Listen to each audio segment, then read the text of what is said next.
মশলা কিচেনে তোমাদের ওয়েলকাম জানাচ্ছি। আজকে আমি তোমাদেরকে পুরভরা কড়াইশুঁটির খাস্তা কচুরি করে দেখাবো।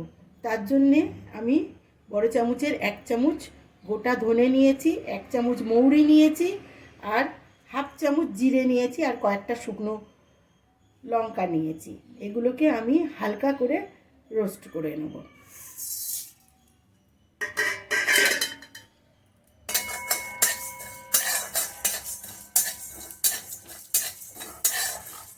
কড়াইটা আমার গরম ছিল, সেই কড়াইতে আমি এগুলোকে মশলাগুলোকে দিয়ে 2 মিনিট মতো রোস্ট করে নিলাম। এগুলো আমার হয়ে গেছে।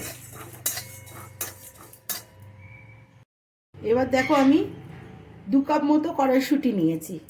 এটাকে আমি 2 মিনিট মতো গরম জলে ভাপিয়ে নিয়েছি।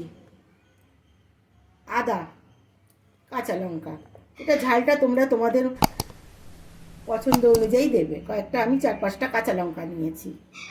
আর এই মশলাটা, এগুলোকে আমি সব একসাথে পিষে নেব। কড়াইশুঁটি, ভাজা মশলা, কাঁচা লঙ্কা আর আদা আমি ভালো করে পিষে নিয়েছি। একদম ফাইন পেস্ট আমি করিনি, একটু দানা দানা রেখেছি।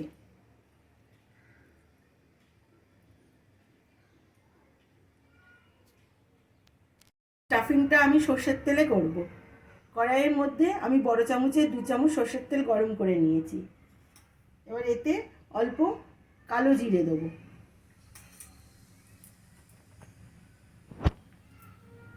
এবার আঁচটা কমিয়ে হিং দেবো।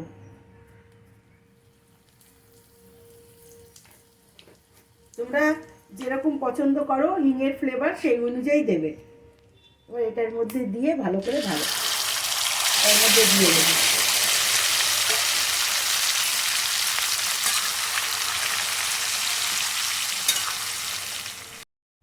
এবারে এর মধ্যে আমি নুন দেবো।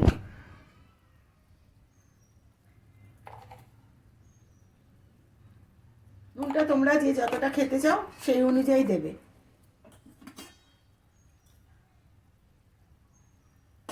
অল্প হলুদ গুঁড়ো।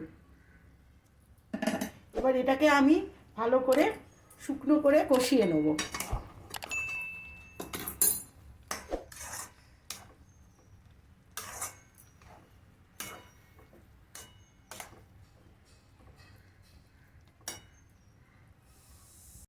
কড়াই ছেড়ে দিয়েছে, ভালো করে এটা ভাজা হয়ে গেছে। তোমরা যখন কচুরি স্টাফিং বানাবে, যে কোনো কচুরি, তখন যত সম্ভব এরকম অ্যালুমিনিয়ামের কড়াতে স্টাফিংটা ভাজার চেষ্টা করবে, তাহলে ভালো স্টাফিংটা ভাজা হয়। এবার দেখো, তোমরা যদি রসুনের ফ্লেভার পছন্দ করো, তাহলে যখন কড়াইশুঁটি, আদা, কাঁচা লঙ্কা আর ওই ভাজা মশলা পেশা হয়েছে, তার মধ্যে কয়েক কোয়া রসুন দিয়েও এটা পিষতে পারো। করে আমি একটু গরম মশলা দেবো,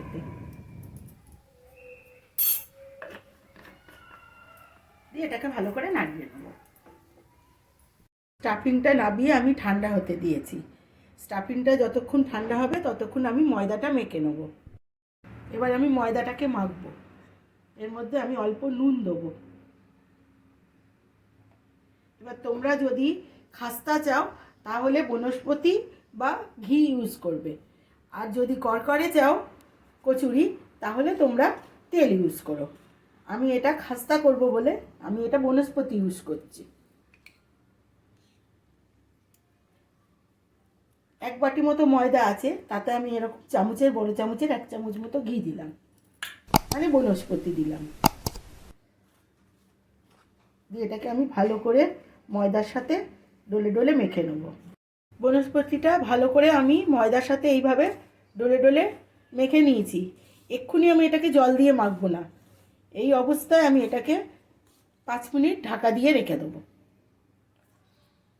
বনস্পতি মাখিয়ে ঢাকা দিয়ে রেখে আমার 5 মিনিট হয়ে গেছে। এটা কিন্তু খাস্তা কচুরি বানানোর একটা টিপস। দেখো, এবার এটাকে আমি নর্মাল জল দিয়ে মাখবো।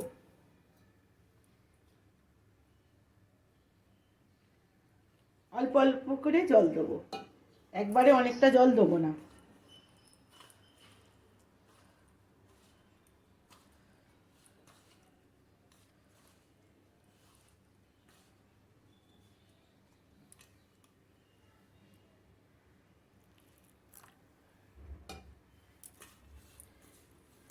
এইভাবে আমি ডোটাকে মেখে নেব। আমার মাখা হয়ে গেছে।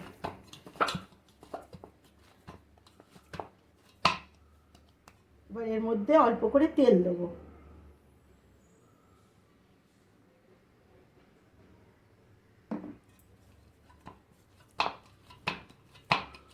এইভাবে মাখিয়ে আমি এটাকে 10 মিনিট রেখে দেবো ঢাকা দিয়ে। এবার তোমাদের আর একটা টিপস আমি দিচ্ছি। এই যে কড়াইশুঁটির পুরটা আছে, এটাকে আমি নিয়ে নিলাম। এবার এর মধ্যে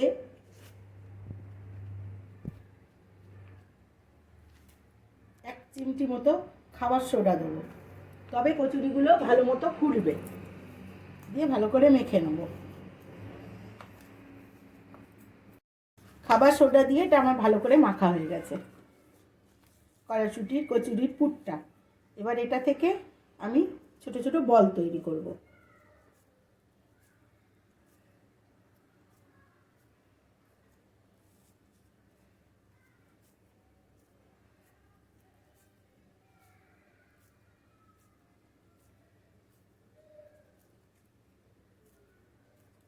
এভাবে বাকি পুরটা দিয়েও আমি ছোট ছোট বল তৈরি করে নেব।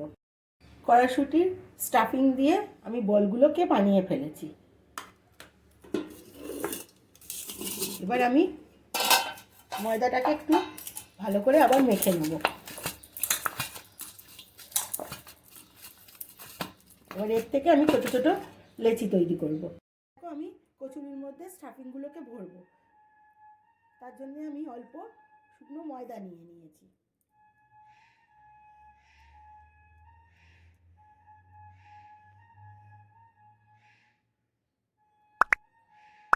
সাইডগুলো পাতলা হবে আর মাঝখানটা একটু মোটা থাকবে।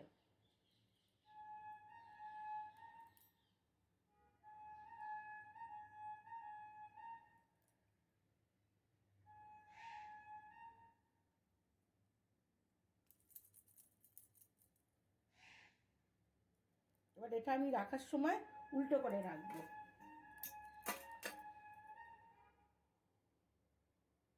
এইভাবে আমি সবগুলো কচুরির বলগুলো তৈরি করে নেব। স্টাফিংগুলো আমার ভরা হয়ে গেছে, আমার বেলা হয়ে গেছে। এবার এগুলোকে আমি ভাজবো। খাস্তা কচুরি বানানোর জন্য তেলটা একদম হালকা গরম দরকার। আমি একটু দেখে নিচ্ছি।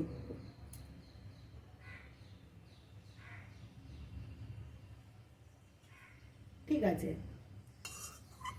এবার আমি এর মধ্যে কচুরিগুলোকে দেবো।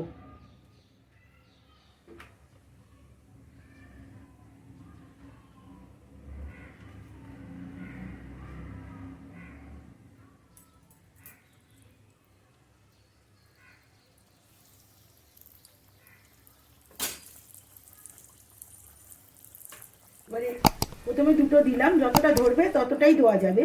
এবার এগুলো আস্তে আস্তে নিজেরাই ওপরে ভেসে উঠবে। আঁচটা আমি একদম লোতে রেখেছিলাম, দেখো এরা নিজেরা ভেসে উঠেছে ওপরে।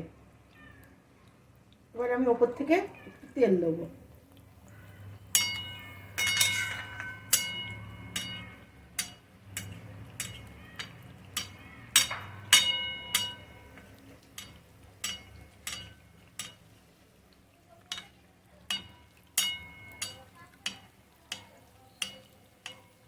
এবার উল্টিয়ে দেবো।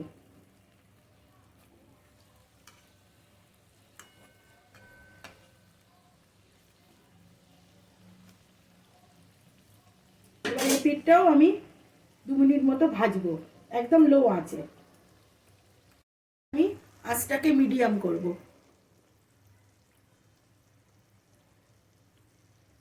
এবার মিডিয়াম আঁচে এটাকে আমি উল্টে পাল্টে লাল লাল করে ভাজবো। লাল করে ভাজা হয়ে গেছে, এবার এগুলোকে আমি তুলে নেব।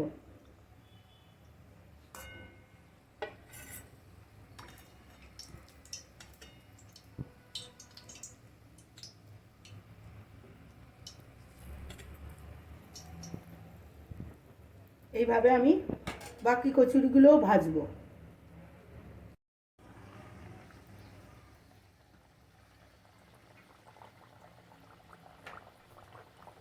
ভরা কড়াইশুঁটির খাস্তা কচুরিগুলো আমার হয়ে গেছে।